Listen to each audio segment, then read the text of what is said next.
That's a lot. That's a lot for Monday morning. Okay, so I'm going to show you guys some scapular mobs. If you can see, great. If not, you're welcome to come up. I know it's a rainy Monday, and there's a lot going on. This is a really nice week to kind of pull together a bunch of treatment ideas. So try to find the energy for a little bit longer, and then you get a break. A long break. 5-day break coming up soon, okay? Okay, I feel like I'm having hot My hands are especially icy this morning. Don't know why. I'm wearing like a sweatshirt.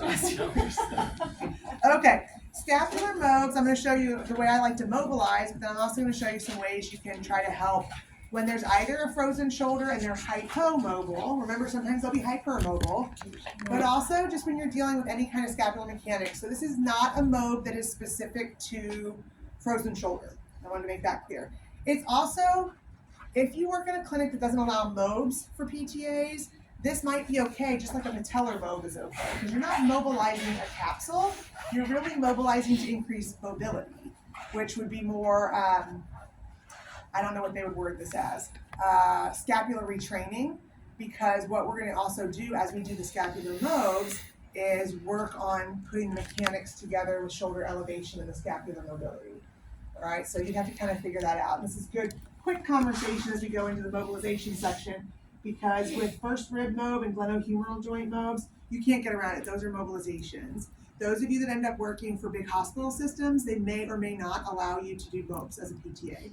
If you work for Barnes, no matter where you work for Barnes, you will not do mobs as a PTA. Barnes is one of our largest corporations and businesses, which also means they're open to litigation more than almost any other company that we have. So they take the most conservative approach to every restriction. Based on your Practice Act, I know we've talked about this, but this is always something that comes up. Based on your Missouri State Practice Act, PTAs are allowed to do joint mobs. It's not listed at all in the State Practice Act. The APTA, which is the national body, does have a restriction on mobs for PTAs.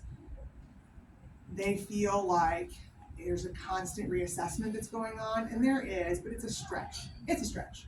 When I stretch your legs, it's also a constant reassessment. Am I at your end field? Do I need to go further? How long do I hold?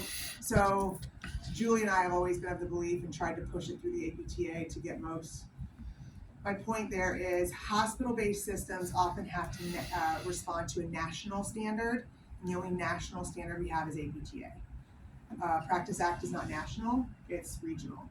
So if you work for private practice, they're going to expect you to do joint mobs. Those of you that were at ATRs and Excels and Coras and Athleticos, they're going to expect that you can do mobs, or at least be willing to learn and do them. So that's why we decided we really needed to teach these to the competency level, not just the knowledge level. Okay, so there's our little spiel on those. All right, so scapular mobs, I get the person up pretty close to me. So cool. I loop their arm over my arm so I can get in here, because now I'm going to be using either my breastbone, which I know that creates issues for some of you because you have a little bigger chest perhaps than me. So you can also just use your arm here, because you're going to use your arm to kind of retract. Sometimes I just kind of get in here and I'm like, I'm really sorry, I'm going to be really close to you. I just put deodorant on. We should be good to go, okay? So I'm going to come in like this, and I retract her over my fingers. And then she tightens up, and I have to wait a minute. It's probably the freezingness of my fingers. So can you see that there? Now, if they're super tight, you're not going to get your fingers in that far. But now I can take this, and I can just lift her shoulder blade off her rib cage. And other than the fact, I don't think my nails are hitting you. Is that okay? Is it painful at all? Okay. It shouldn't be painful. It's tight sometimes. Here's the modification. If they're super tight and you can't get in here like this, I know people are going, oh, it doesn't hurt. It's fine. She doesn't need mobs. That's why she moves that well. But if they're really, really, really tight, then I usually use my hypothenar eminence, and I'll just come back here and see if I can get close to this. And I'm like, oh, I can't quite get my hand under there because she's so tight. So I'll just kind of cup and try to lift a little bit.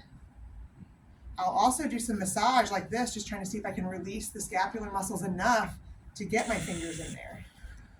Okay, because then I can also take her arm here, just hold there, and as I'm kind of doing some elevation like this, that's not how I do it, sorry.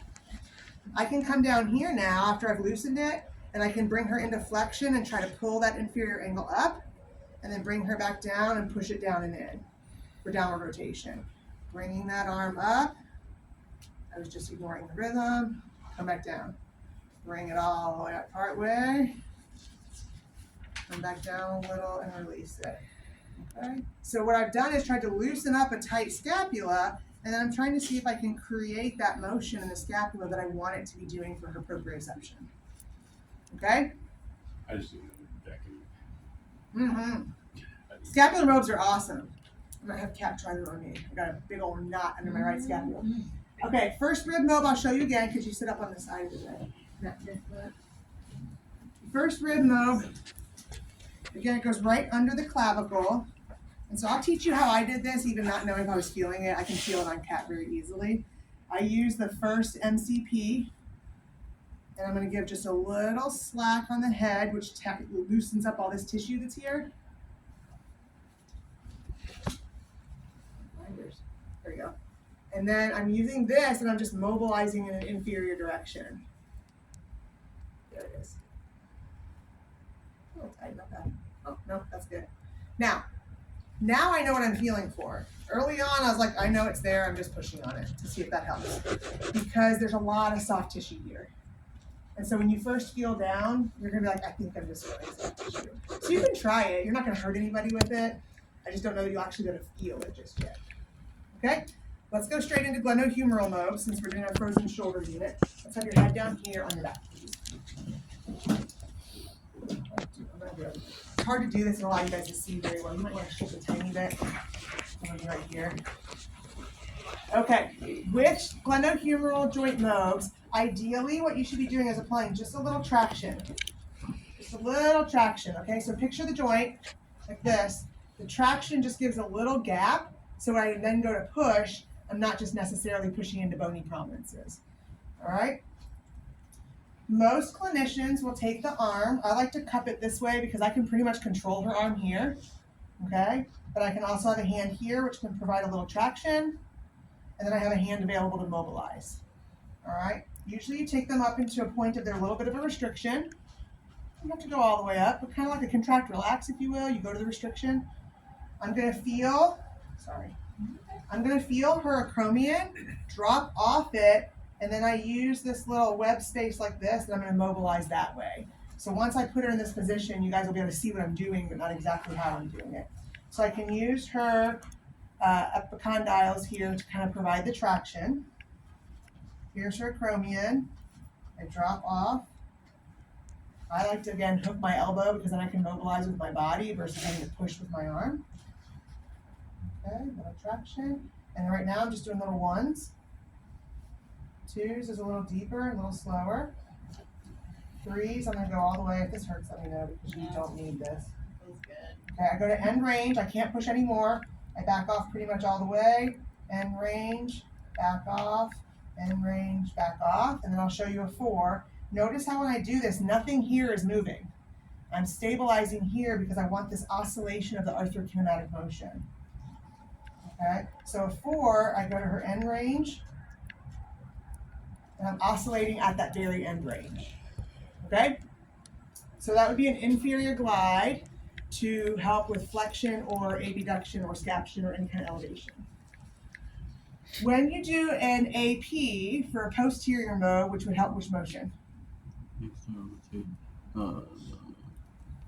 Internal rotation. Internal rotation, good. So roll anterior, glide posterior. You can come in and do this right here in this position. It works pretty well. You do a little distraction here, and then I'm gonna, again, there's a couple ways to do this. I'll show you this one that I like. And then I just kind of get down.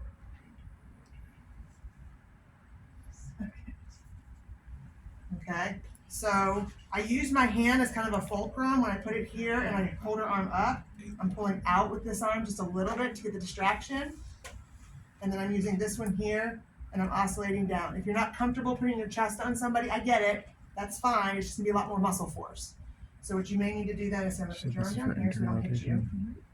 I'm gonna come in here like this, and I'm gonna push down here. This is just a lot more work on me, so I try to be careful, is all, okay? So that would be a posterior mode. Some people would just do this also and push posterior here. The only part there is that you're not angling the head down into the tissue, So it's not that you can't do that here. It's not wrong. A lot of people like this position. You just need to be aware of where the acromion is, drop off the acromion, and then you're pushing down. It just isn't, to me, quite as intense of a mode as if you can get that head kind of pointed in that direction. Okay? Anterior. Okay, there's two options on this also, because the best one I think is in prone, but not everybody can lie prone, especially if they have shoulder problems.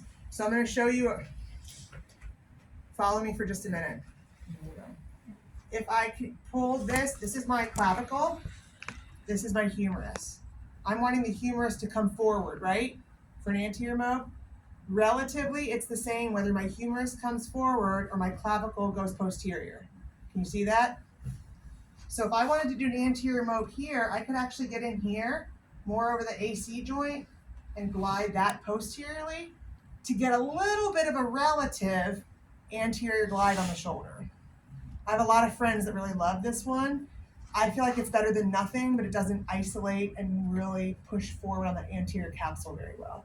So can you go down there, or if you can switch shoulders if you want to stay here, it's up to you. Oh, sure. And then slide over to me a little bit more. Look at those nice little red scapulas for my fingers digging into you. Okay, so then here, I like to just use my leg. Anchor here, and I'm just going to slide out for a little traction. Drop off her acromion. And I'm just doing a little anterior glide. This is a 3. 4 would be down. And oscillating at end range. Okay? I'm going to go ahead and step that. So I don't expect you from that demo to be proficient.